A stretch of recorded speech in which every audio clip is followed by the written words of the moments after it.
परम पिता परमात्मा परम पूज्य कबीर परमेश्वर जी, कबीर साहिब जी, हम सभी पुण्यात्माओं के जनक हैं। ये परमात्मा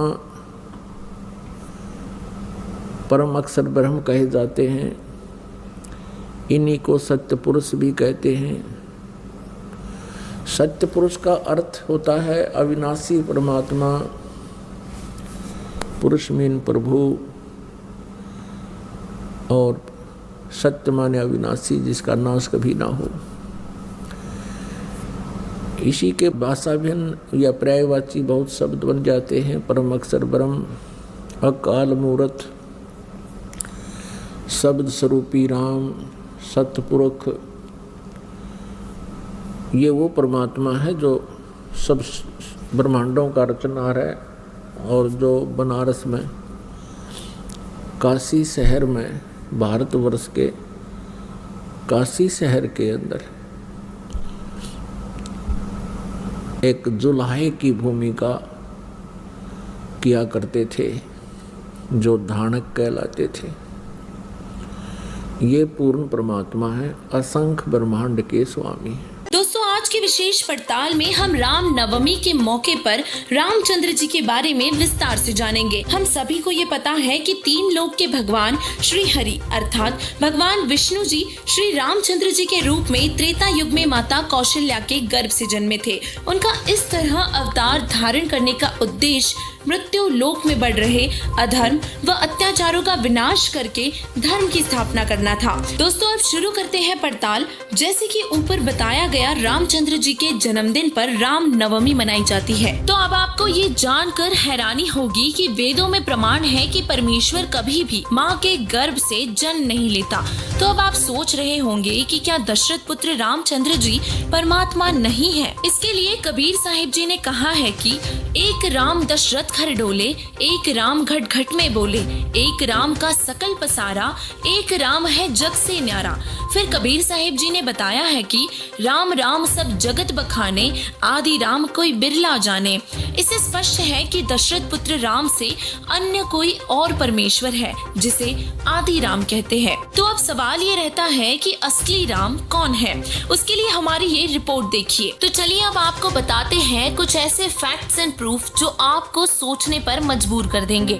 दोस्तों, भगत समाज का मानना है कि दशरथ पुत्र राम ही भगवान है। तो आपको बता दे कि दशरथ पुत्र राम विष्णु जी के अवतार है, जो कि केवल तीन लोक के ही भगवान है। अब ठीक उसी तरह कुछ भगत समाज ये भी कहते हैं कि रामचंद्र ही पूर्ण परमात्मा है। तो आपको बता दें कि वेदों में रामचंद्र जी का जिक्र कहीं पर भी नहीं है, अर्थात वेदों के अनुसार पूर्ण परमात्मा कबीर देव जी है। दोस्तों, आज तक हम रामायण की कथाओं में देखते व सुनते आ रहे हैं कि रामचंद्र जी ने समुद्र पर पुल बना दिया था। तो आपको बता दें कि लंका जाते समय समुद्र पर पुल नल नील के गुरु मुनिंदर ऋषि ने बनाया था। रामचंद्र जी ने तो 3 दिन तक समुद्र से रास्ता मांगा और जब रास्ता नहीं मिला तो समुद्र को फूकने के लिए अग्नि बांध तक उठा दिया था।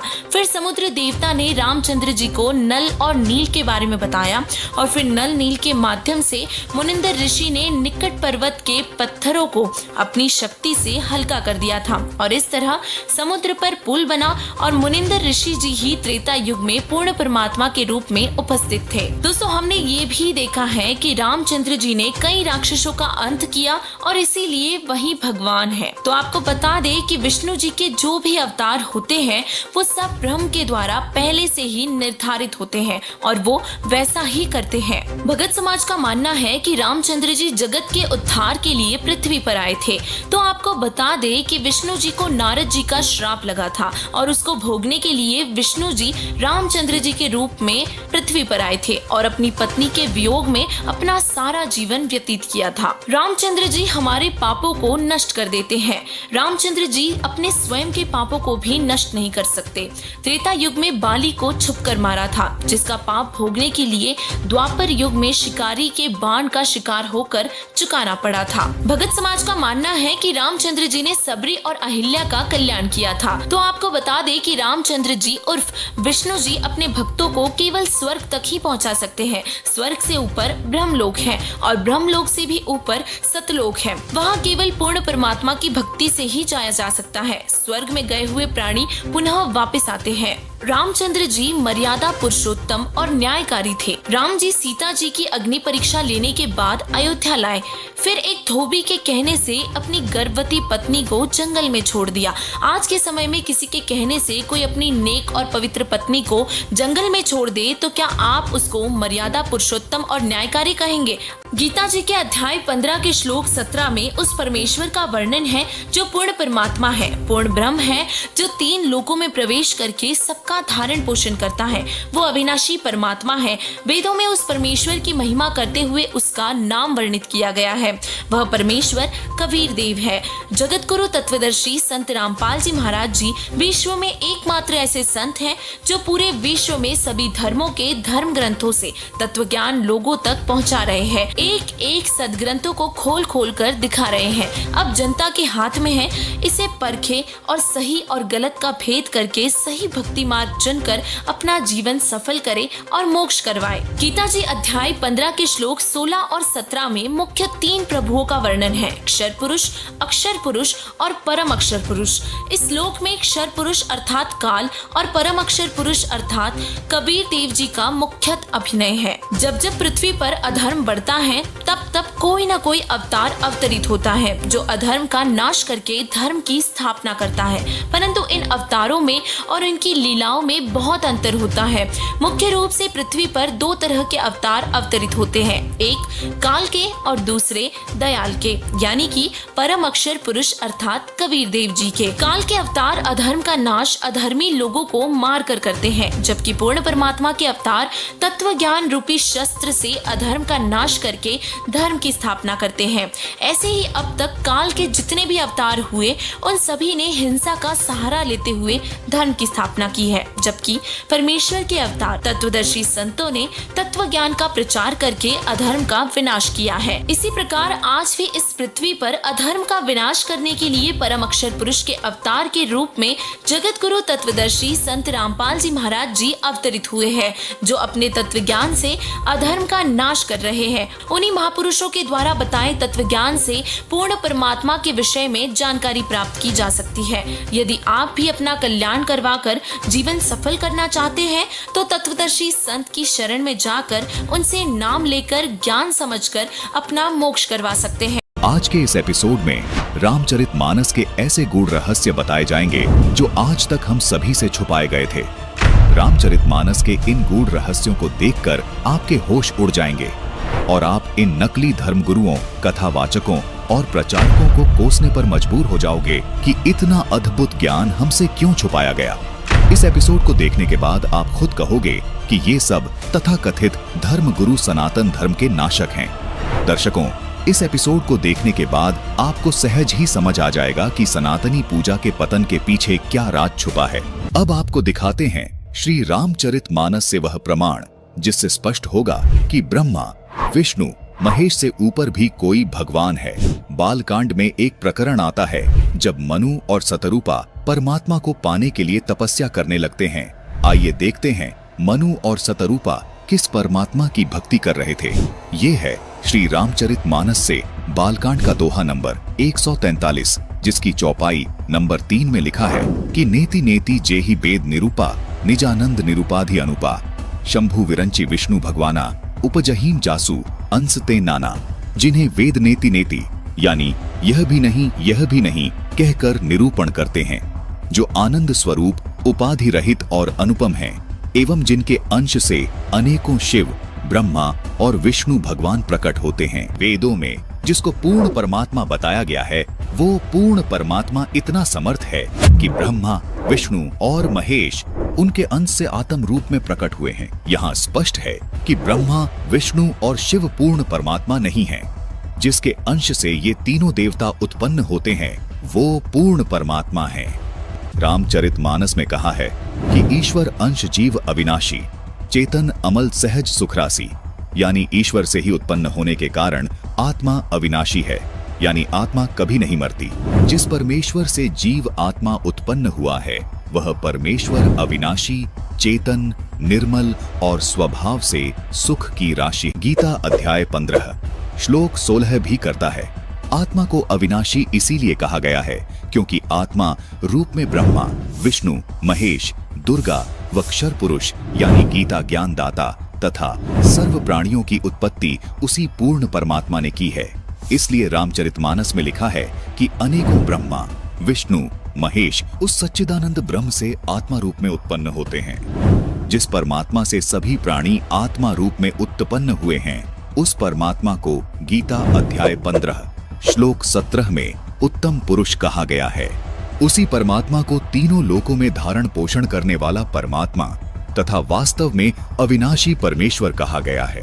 गीता अध्याय 4 श्लोक 5 और 9 में तथा गीता जी अध्याय 2 श्लोक 12 में तथा गीता अध्याय 10 श्लोक 2 में गीता ज्ञान दाता यानी क्षर पुरुष ने अपने आप को नाशवान कहा है तथा स्वीकार किया है कि अर्जुन मेरे और तेरे बहुत जन्म हो चुके हैं, उनको तू नहीं जानता, मैं जानता हूँ। इससे सिद्ध हो जाता है कि क्षर पुरुष यानी गीता ज्ञान दाता जो ब्रह्मा, विष्णु, महेश के स्थूल शरीर का पिता है वो भी अविनाशी नहीं है, उसका शरीर भी नष्ट होता है। अब आपको गीता अध्याय 15 श्लोक 16 से भी स्पष्ट करते हैं। इस श्लोक में कहा है कि दो पुरुष हैं, क्षर पुरुष और अक्षर पुरुष तथा इनके अंतर्गत सब प्राणियों के शरीर तो नाशवान है यानी ये सब नष्ट होते हैं, परंतु आत्मा सबकी अविनाशी है। इसलिए ही रामचरितमानस में कहा है कि ईश्वर अंश जीव अविनाशी, चेतन अमल सहज सुखरासी, यानी परमात्मा का अंश होने के कारण आत्मा का कभी नाश नहीं होता। गीता अध्याय 15 श्लोक 17 में पूर्ण परमात्मा को उत्तम पुरुष और अविनाशी इसलिए कहा गया है क्योंकि उत्तम पुरुष यानी पूर्ण परमात्मा का शरीर भी अविनाशी है। इस उत्तम पुरुष को परमात्मा भी इसलिए कहा गया है क्योंकि ये पूर्ण रूप से अविनाशी है, सब आत्माओं का स्वामी है, जिसका शरीर भी कभी नष्ट नहीं होता। इस उत्तम पुरुष के लोक में किसी प्रकार का कोई दुख नहीं है। इस उत्तम पुरुष को परमात्मा भी इसलिए कहा गया है क्योंकि ये पूर्ण रूप से अविनाशी है, सब आत्माओं का स्वामी है, जिसका शरीर भी कभी नष्ट नहीं होता। इस उत्तम पुरुष के लोक में किसी प्रकार का कोई दुख नहीं है। ये किसी को दुख नहीं देता, सिर्फ सुख ही सुख देता है। इसलिए इसी परमात्मा को रामचरितमानस में सुख की राशि भी कहा है। जिस गीता ज्ञान दाता काल के लोक में हम रह रहे हैं, इस लोक के मालिक को परमात्मा नहीं कहा जा सकता क्योंकि इस काल लोक में कोई सुखी नहीं है।